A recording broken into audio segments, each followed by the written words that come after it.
నమో బుద్ధాయ. నా పేరు కౌరి కృష్ణ. నేను గాజువాక నియోజకవర్గం స్వతంత్ర ఎమ్మెల్యే అభ్యర్థిగా పోటీ చేశాను.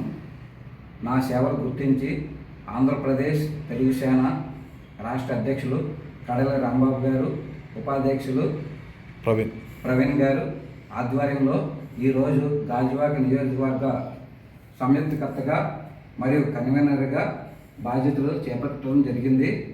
అలాగే గాజువాక నియోజకవర్గంలో ప్రజలకు ఉన్న సమస్యలన్నీ కూడా తెలుసుకొని వాళ్ళకి నేను న్యాయం చేస్తానని చెప్పేసి తెలియజేస్తున్నాను. అలాగే గాజువాక ప్రజలకు నిరంతరం అందుబాటులో ఉండి వాళ్ళ సమస్యలను రాష్ట్ర అధ్యక్షుడు రాంబాబు గారి దృష్టికి తీసుకువెళ్ళి ఇరు వర్గాల సమస్యలు క్లియర్ చేస్తానని చెప్పేసి మరొకసారి ధన్యవాదాలు తెలియజేస్తున్నాను. నాకు ఈ అవకాశం ఇచ్చిన రాష్ట్ర అధ్యక్షులు కడల రాంబాబు గారికి, అలాగే ఉపాధ్యక్షులు ప్రవీణ్ గారికి ప్రత్యేకమైన ధన్యవాదాలు తెలియజేస్తూ ముగిస్తున్నాను.